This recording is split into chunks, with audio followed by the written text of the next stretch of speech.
చూద్దాం మరి ఏమవుతుందో. ఇప్పుడు నెక్స్ట్ అధ్యక్ష పదవి మరి ఎవరికి ఇస్తారు? ఎందుకంటే ఇంకొక 2 సంవత్సరాలు మళ్ళీ ఎన్నికలు ఉన్నాయి. ఆ ఎన్నికలకు రావాలంటే ఖచ్చితంగా ఒక యంగ్ అండ్ డైనమిక్ నాయకుడు, భయం అంటే తెలియని నాయకుడు బీజేపీ పార్టీలో అధ్యక్షుడు అయితేనే ఇది పాసిబుల్ అవుతుందని నా ఉద్దేశం. చూద్దాం మరి ఎవరికి ఇస్తారో. మరి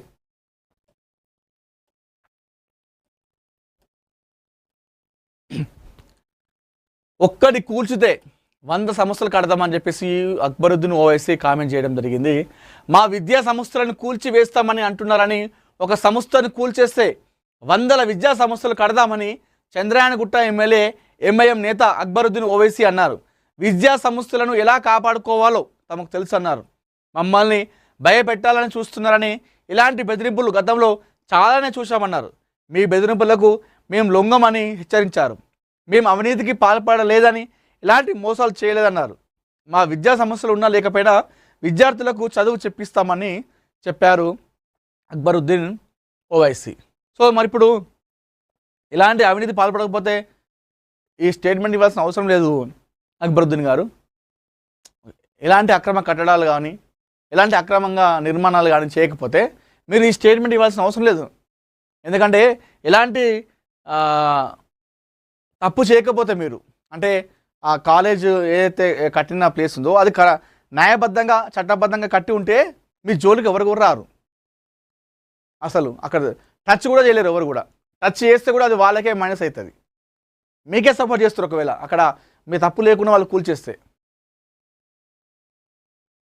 ఒకటి కూల్స్తే మేము 100 కడతామని చెప్పేసి చెప్తా ఉన్నారు. మరి అవినీతి చేయలేదు, మేము ఎలాంటి అక్రమంగా కట్టలేదు అని చెప్పేసి చెప్తా ఉన్నారు. మరి ఒకవేళ అవినీతి అక్రమంగా కట్టకపోతే ఈ స్టేట్మెంట్ ఇవ్వాల్సిన అవసరం లేదని నా భావన. ఒకవేళ కరెక్ట్గా మీరు న్యాయబద్ధంగా కట్టి కూల్చేస్తే అందరూ మీకే సపోర్ట్ చేస్తారు, పార్టీలకు అతీతంగా. అది తప్ప అని చెప్పేసి. ఎందుకంటే విద్య అందించడం అనేది అది ఒక అద్భుతమైనటువంటి ఒక దాన్ని ఏమంటారు, ఒక గొప్ప విషయం. విద్యను 10 మందికి పంచడం అంటే ఒక గొప్ప విషయం. మీరు అలాంటి ఒక బృహత్తర కార్యాన్ని ఎంచుకున్నారు. మీరు చదువు చెప్తారు చాలామంది కూడా విద్యార్థులకు. సో అట్లా కావాల్సుకొని వచ్చి అటాక్ చేస్తే అది తప్పు. ఎవరైనా సరే అది తప్పని చెప్పేసి అందరూ చెప్పేస్తారు పార్టీలకు అతీతంగా. ఎందుకంటే చట్టం అందరికీ ఒకేలాగా పనిచేయాలి. ఒకవేళ మీది న్యాయబద్ధంగా లేకపోతే కూల్చేస్తారు, పక్కా న్యాయబద్ధంగా లేకపోతే పక్కా కూల్చేస్తారు. ఒకటి కూల్చితే 100 కడతామంటే 100 సంస్థలు కట్టుకోండి. ఆ 100 సంస్థలు కూడా చట్టబద్ధంగా న్యాయబద్ధంగా ఉన్న దగ్గర కట్టుకుంటే 100 కాదు 1000 అయినా కట్టుకోవచ్చు. న్యాయబద్ధంగా చట్టబద్ధంగా లేకుండా అక్రమంగా కట్టింది ఒకటైనా సరే అది తప్పు అని చెప్పేసి నా ఉద్దేశం.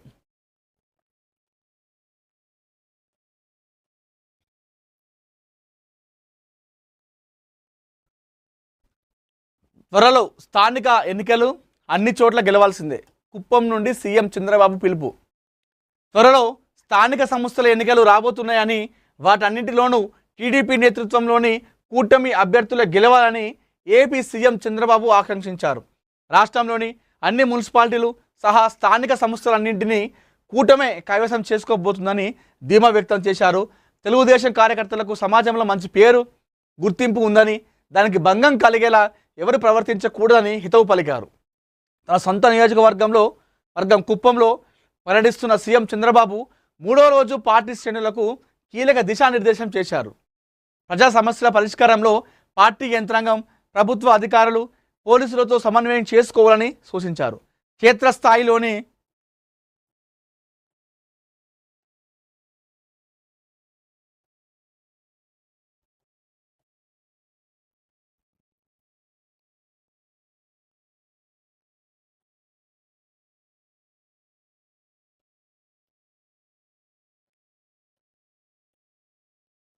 సో మొత్తానికి అయితే ఆంధ్రప్రదేశ్లో మరికొన్ని రోజుల్లో స్థానిక సంస్థల ఎన్నికలు అంటే క్షేత్రస్థాయిలో వాస్తవ పరిస్థితులను అధికారులకు వివరించి ప్రజా సమస్యలను పరిష్కరించేలా చొరవ తీసుకోవాలని కార్యకర్తలకు పిలుపునిచ్చారు. గత 5 ఏళ్ల పాలన 2019-24 రాష్ట్రానికి ఒక పీడకల వంటిదని, ఆ సమయంలో కుప్పం నియోజకవర్గంలో కూడా ప్రశాంతతను దెబ్బతీయాలని నాటి పాలకులు విఫలయత్నం చేశారని చంద్రబాబు విమర్శించారు. గొడ్డలి పార్టీ కుట్రల పట్ల కార్యకర్తలు అప్రమత్తంగా ఉండాలని, కుప్పంలో ఎవరైనా రౌడీజం చేయాలని చూస్తే కఠినంగా వ్యవహరిస్తామని హెచ్చరించారు. ఇకపై పనితీరు ఆధారంగానే పదవులు ఉంటాయని, నియామకాల్లో ఎలాంటి మొహమాటాలకు సిఫార్సులకు తావు ఉండదని తేల్చి చెప్పారు. పార్టీ కోసం కష్టపడి పనిచేసిన వారిని ఎట్టి పరిస్థితుల్లోనూ విస్మరించబోమని భరోసా ఇచ్చారు. మరి ఇది భరోసా ఇవ్వడం వరకేనా? మరి పార్టీ ఆ టైం వరకు ఇచ్చినాక వచ్చిన తర్వాత లాబింగ్ చేసుకొని వేరే పార్టీ నుండి వచ్చిన వాళ్ళకి టికెట్లు ఇస్తారా? చాలా అదే జరిగింది అన్ని పార్టీలో. గతంలో ఇక్కడ తెలంగాణలో కూడా అన్ని పార్టీలో అదే జరిగింది. వాడు కష్టపడ్డది ఒకడు, తీరా వచ్చిన తర్వాత ఎన్నికలు వచ్చేసరికి ఇతర పార్టీ నుండి వచ్చిన వాళ్ళకి టికెట్లు ఇచ్చారు. మరి చంద్రబాబు గారు కూడా అదే చెప్తా ఉన్నారు. మరి వాస్తవంగా కష్టపడ్డ కార్యకర్తలకి ఇస్తారా లేదంటే విస్మరిస్తారా అనేది కూడా చూడాలి. సో పక్కా కార్యకర్తలకే టికెట్ ఇవ్వాలి ఎవరైనా సరే, ఏ పార్టీ అయినా సరే. దాంతోపాటుగా ఇక్కడ కూటమి ప్రభుత్వం